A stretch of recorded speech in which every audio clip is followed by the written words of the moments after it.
El Evangelio cambia. El Evangelio Cambia cambia. realidades. Cambia El circunstancias. Evangelio cambia. Cambia las vidas. Para bien. Y para siempre. Para siempre. El Evangelio cambia la tristeza. y la convierte en gozo. Cambia las Las familias. comunidades. Está cambiando nuestra El nación. Evangelio Está cambia. cambiando nuestra nación. El Evangelio cambia.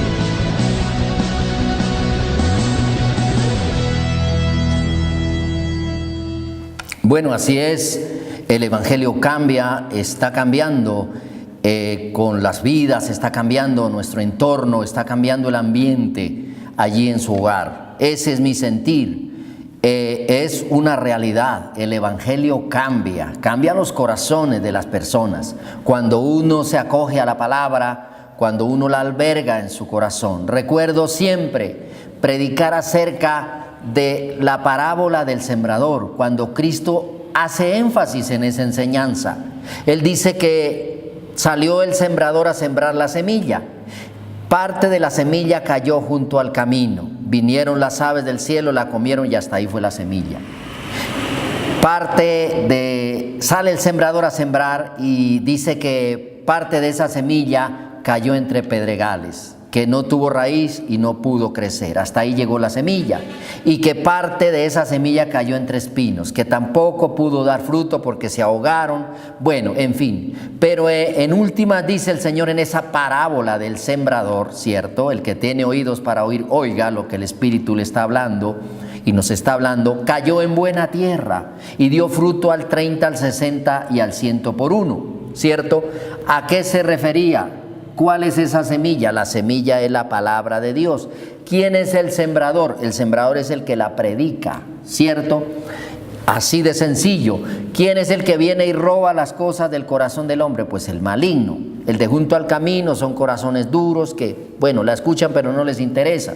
El corazón como que tienen como corazón de piedrita, bueno, como que tratan de que cale ahí, pero a la final dicen no más. El que cae o la semilla que cae, la palabra que cae en un corazón afanoso es aquel corazón espinoso que a todo lo está poniendo pero, bueno, y que los afanes de este mundo, como lo explica luego el Señor, como explica la parábola del sembrador, se va y como que va creciendo ahí a la par, pero hay corazones dispuestos, que se llama buena tierra. A eso se refería el Señor Jesucristo. Por eso nosotros reiteramos en seguir predicando la palabra. Nosotros no estamos aquí para juzgar a nadie, ni señalar a nadie. Estamos para predicar la palabra. El deber del predicador es decir las cosas como están escritas, decirlas como Jesús las dijo, decir como el Espíritu Santo las dijo a través de los escritores sagrados, ¿cierto? Y llevar el mensaje allí a oídos de la gente.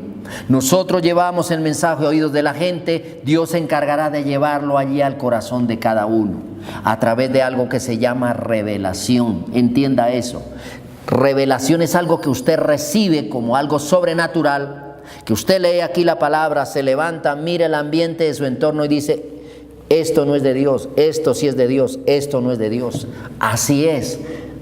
El Evangelio no obliga a nadie, el Evangelio es poder de Dios para salvación al que cree. El Evangelio cambia y eso es demostrable.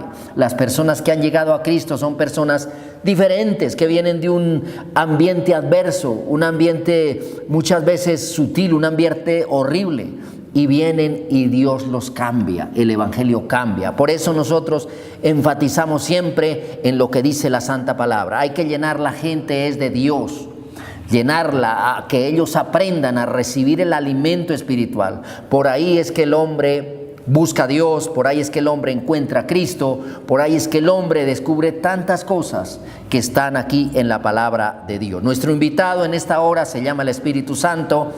Es el oyente silencioso en cada lugar, allí donde usted nos ve.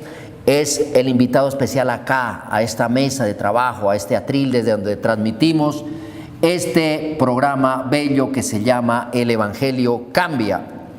Espíritu Santo, no se le olvide el invitado especial. Dice en el Evangelio de Mateo, capítulo 11, el verso 20. Vamos a leer desde el 20 hasta el 24. Mateo 11. Ahí, por si usted quiere anotar la cita, leerla luego de que nosotros la expliquemos. Dice lo siguiente, y es una de las prédicas, uno de los ayes sobre las ciudades donde estuvo Jesús. Mire lo que él dice.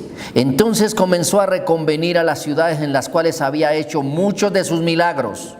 Está hablando Jesús, porque no se habían arrepentido, diciendo, yo le titulo a esto el pecado de Capernaum. Era una ciudad, ¿cierto?, donde el Señor Jesús vivió la mayor parte cuando estuvo aquí en la tierra. Digamos que fue como el centro de operaciones cuando Él estuvo acá, predicando y llevando el mensaje de salvación. Allí fue donde más tiempo permaneció, digamos que donde más durmió, para que usted y yo entendamos el mensaje. Ay de ti, Corazín, está hablando de unas ciudades, ¿cierto?, que eran impenitentes, o sea que no se habían arrepentido, a pesar de que Cristo había mostrado los milagros, ¿cierto? Las ciudades seguían igual. Digamos que ese Capernaum puede ser tu ciudad, la mía, donde yo vivo, donde usted vive, el lugar donde usted vive. Ese Capernaum puede ser tu propia vida, ¿cierto? Tómelo y aplíquelo de esa manera. Ay de ti, Corazín, está hablando de otra ciudad el Señor Jesucristo. Ay de ti, Betsaida, porque si en Tiro y en Sidón se hubieran hecho los milagros que han sido hechas en vosotras, tiempo que se hubieran arrepentido en silicio y ceniza. Era una forma de arrepentimiento en la antigüedad. Echarse ceniza en el cabello, dormir fuera del lecho o de la alcoba, cómodamente afuera, en señal de que Dios viera el arrepentimiento de una persona. Eso se hizo. Por tanto os digo que en el día del juicio será más tolerable el castigo para Tiro y para Sidón que para vosotras. Habló de dos ciudades primero, Corazín y Betsaida, ¿cierto? Y viene a hablar de una ciudad que se llama Capernaum, la ciudad, ya dije, donde el Señor estuvo la mayoría de tiempo viviendo allí. Dice, por tanto os digo que en el día del juicio será más tolerable el castigo para Tiro y para Sidón que para vosotras. Y tú, dice, con nombre propio, Capernaum, que eres levantada hasta el cielo, hasta el Hades, serás abatida, porque si en Sodoma se hubieran hecho los milagros que se han sido hechos en ti, habrían permanecido hasta el día de hoy. Por tanto os digo que en el día del juicio será más tolerable el castigo para la tierra de Sodoma que para ti. Las palabras de Jesús son palabras vivas. ¿Por qué se determina de esa manera? Porque son palabras que pueden bendecir o pueden maldecir. Por eso la Escritura es inspirada por Dios, es palabra viva. Escuche eso, se lo voy a reiterar. La palabra de Dios es viva y eficaz. ¿Por qué viva?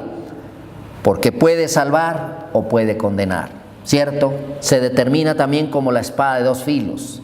Está puesta para salvación o para condenación. Aquí está haciendo el Señor Jesucristo el paralelo entre varias ciudades.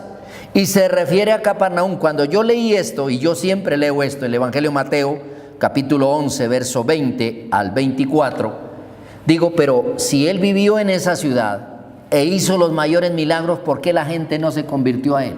¿Por qué no se arrepintió? Y ese era el reclamo, digamos que por eso decía que reconvenir, esa era la reprensión, eso era, entre comillas, la maldición, el señalamiento, el enjuiciamiento que les estaba haciendo Dios, o Jesús hecho humano, Dios hecho humano en Jesús, les estaba haciendo a estas ciudades. Estaba enfatizando a la ciudad de Capernaum, donde es algo así como donde Él vivió más tiempo. Por eso decía al comienzo, aplíquelo a la ciudad donde usted vive. La palabra de Dios ha sido predicada, sí ha sido predicada. Para eso son estos espacios. Dios abre puertas en los canales, en los medios radiales, en los medios globales, satelitales como el internet, para predicar el Evangelio. La gente tiene conocimiento del Evangelio. La gente sabe que el Evangelio salva.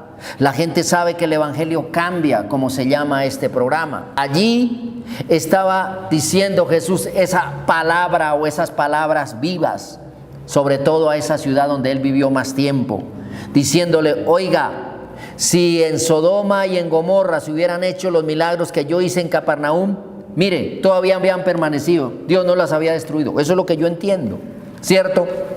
Aplique esa ciudad a su vida. Si le han predicado el Evangelio, creo que sí se lo han predicado. En una ciudad han predicado el evangelio, sí han hecho campaña. La gente, una cosa es que la gente no lo tome como en serio, la gente como que no le dé importancia, lo determinen como algo religioso. Eso es por allá de otra religión que vinieron allá a pegar 3 gritos y se fueron. No, estaban predicando el mensaje de salvación. Estaban haciendo lo que Jesús hizo en Capernaum, lo que Jesús hizo en Corazín, lo que Jesús hizo en Betsaida. Por allá fue donde salvó paralíticos, libertó cautivos, endemoniados, sanó enfermos, ¿cierto? Hizo todo ese tipo de cosas. Por eso, querido televidente, ponga usted mucho cuidado cuando le prediquen el evangelio. Si usted siente paz, si usted siente algo de libertad espiritual, si usted siente la esencia de Dios, ahí está Dios respaldando esa palabra. No todo el que me dice Señor, Señor entrará en el reino de Dios, sino todo aquel que hace la voluntad de Dios. Aquí recrimina, si así es la palabra. Aquí reconviene Jesús a esa ciudad, ¿cierto? La enjuicia diciendo, oiga, pero si aquí fue donde yo hice los mayores milagros, ¿por qué no se han convertido? ¿Por qué no se han arrepentido? Porque esa es la palabra que él usa. Porque no se han arrepentido, dice él, ¿cierto? Dije que las palabras de Jesús eran vivas. Las palabras de Dios son vivas. ¿Por qué? Porque alientan y abaten. Ya había dicho que maldicen y bendicen, salvan o condenan.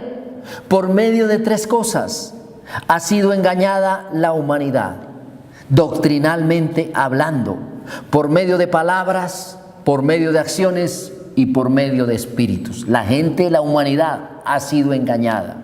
Le dicen, aquí está Dios, y usted dice, sí, yo profeso esa convicción, pero bueno, ¿dónde está el poder del evangelio? ¿Dónde está el cambio en su vida? ¿Dónde está el sentir la experiencia con Cristo? ¿Dónde está el sentir la seguridad de la vida eterna, de que somos salvos? ¿Cierto? El cristiano lo siente porque ha tenido esa experiencia, esa revelación. Así es que por palabras, doctrinalmente hablando, la humanidad ha sido engañada, con palabras, y así nos engañaron alguna vez cuando yo era inconverso. Ahora ya no, porque yo mismo voy a la fuente de vida, a la fuente de salvación, que es la palabra. Yo mismo la leo y yo digo, sí, lo dice Dios, yo lo creo. ¿Por qué más ha sido engañada la humanidad? Por acciones.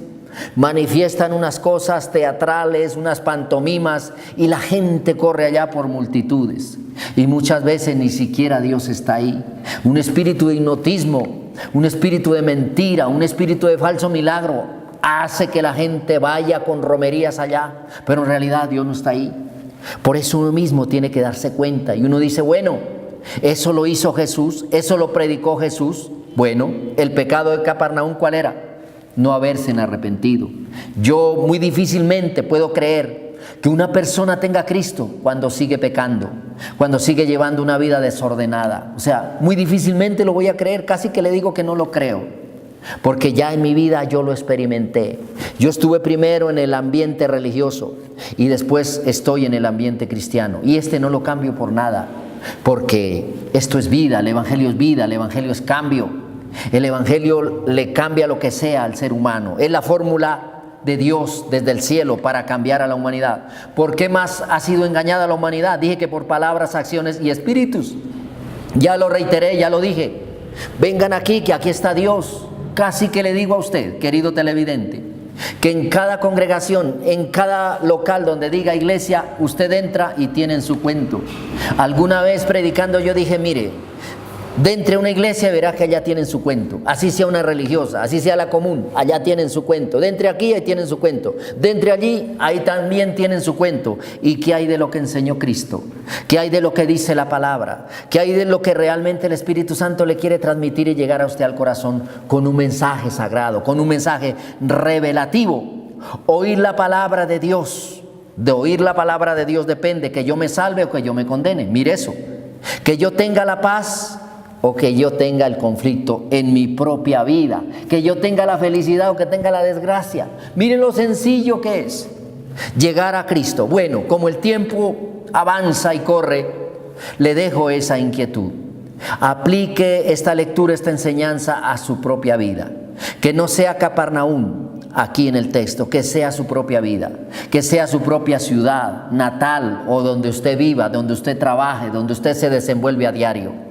Diga, ¿será que allá ya han predicado el Evangelio? Sí lo han predicado. ¿Será que yo lo he escuchado? ¿Lo he tratado de entender? Sí lo he tratado de entender. Bueno, póngalo en práctica. Bueno, que el Señor me los bendiga a todos. Seguimos adelante emitiendo este bello programa. Bendecimos a este prestigioso canal que nos deja el espacio, ¿cierto?, a esta hora para llegar a ustedes con el mensaje de amor, el mensaje de salvación. No nos deje de ver, nos vemos muy pronto. Dios los bendiga, Cristo los ama.